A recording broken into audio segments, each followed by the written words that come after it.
പല യാത്രക്കാരും വലിയ രീതിയിൽ ബുദ്ധിമുട്ടുന്നുണ്ട്. KSRTC ബസ്സുകൾ മാത്രമാണ് ഇപ്പോൾ നിലവിൽ ഇവിടേക്ക് പ്രവേശനം അനുവദിച്ചിരിക്കുന്നത്. തിരുവനന്തപുരം നഗരത്തിലെ ബസ് വേ സംവിധാനങ്ങളിലെ അശാസ്ത്രീയതയും അപാകതയുമാണ് ഞങ്ങൾ ചൂണ്ടിക്കാണിക്കുന്നത്. ഞാനിപ്പോൾ ഉള്ളത് പഴവങ്ങാടിയിലാണ്. പഴവങ്ങാടി ബസ് സ്റ്റാൻഡിലെ ചില ദൃശ്യങ്ങൾ ഞാൻ കാണിച്ചു തരാം. ബസ്സുകളുടെ ഈ ഒരു പാർക്കിങ്ങിനെ കുറിച്ചിട്ടാണ് നമ്മളിപ്പോൾ വാർത്ത അന്വേഷിക്കുന്നത്. ഏതായാലും ഇത്തരത്തിലുള്ള പാർക്കിംഗ് കാരണം ഗതാഗത തടസ്സം രൂക്ഷമാകുന്നു. കൃത്യമായുള്ള ബസ് വേ സംവിധാനങ്ങൾ എന്തുകൊണ്ടാണ് ഒരുക്കാത്തത്? മറ്റു രാജ്യങ്ങളിൽ അല്ലെങ്കിൽ മറ്റു സംസ്ഥാനങ്ങളിലേക്ക് പോലെ ഒരു വികസനത്തിന്റെ ഭാഗമായി ഈ ബസ് വേ സംവിധാനങ്ങൾ എന്തുകൊണ്ട് ഇവിടെ നടപ്പിലാക്കുന്നില്ല? ഇത്തരം ചോദ്യങ്ങൾ. ഇതുകൊണ്ട് ബുദ്ധിമുട്ടുന്ന യാത്രക്കാരും അതോടൊപ്പം തന്നെ വാഹന ഗതാഗത കുരുക്കുമാണ് രൂക്ഷം. കിഴക്കേക്കോട്ടയിലെ തിരക്കേറിയ റോഡിൽ KSRTC ബസ്സുകൾക്ക് മാത്രമല്ല സ്വകാര്യ ബസ്സുകൾക്കും പ്രത്യേക ബസ് വേ സംവിധാനം ഒരുക്കണമെന്നാണ് ആവശ്യം ഉയരുന്നത്.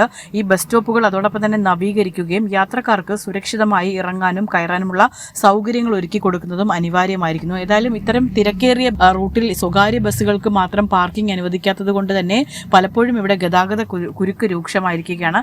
സ്വകാര്യ വാഹനങ്ങളുടെ ഈ ഒരു അവസ്ഥ ആണ് ഇപ്പോൾ നമ്മൾ നേരിട്ട് ചൂണ്ടിക്കാണിക്കുന്നത്. തിരുവനന്തപുരം നഗരത്തിൽ ബസ് വേ പദ്ധതിയുടെ ലക്ഷ്യം നഗരത്തിലെ പൊതുഗതാഗതം വേഗത്തിലാക്കുകയും ഗതാഗത കുരുക്ക് കുറയ്ക്കുകയും ചെയ്യുക എന്നതാണ്.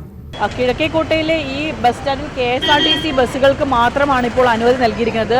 സ്വകാര്യ ബസ്സുകൾക്ക് തന്നെ ഒരു ഗ്രില്ലിനപ്പുറം, അതായത് ആ റോഡിന്റെ പകുതി വശത്തേക്ക് മാറ്റി പാർക്ക് ചെയ്യേണ്ട ഒരു സാഹചര്യം ഉണ്ടായിരിക്കുന്നു.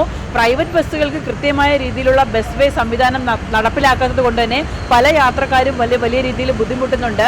KSRTC ബസ്സുകൾ മാത്രമാണ് ഇപ്പോൾ നിലവിൽ ഇവിടേക്ക് പ്രവേശനം അനുവദിച്ചിരിക്കുന്നത്. തിരുവനന്തപുരം നഗരത്തിലെ ഗതാഗത സംവിധാനങ്ങളെക്കുറിച്ചും ഞങ്ങൾ കോർപ്പറേഷനോട് അന്വേഷിച്ചിട്ടുണ്ടായിരുന്നു. ഇവിടുത്തെ ഗതാഗത സംവിധാനങ്ങൾ പര്യാപ്തമാണോ, അല്ലെങ്കിൽ ബസ് വേ സംവിധാനത്തെക്കുറിച്ചുള്ള കാര്യങ്ങളും അന്വേഷിച്ചിട്ടുണ്ടായിരുന്നു.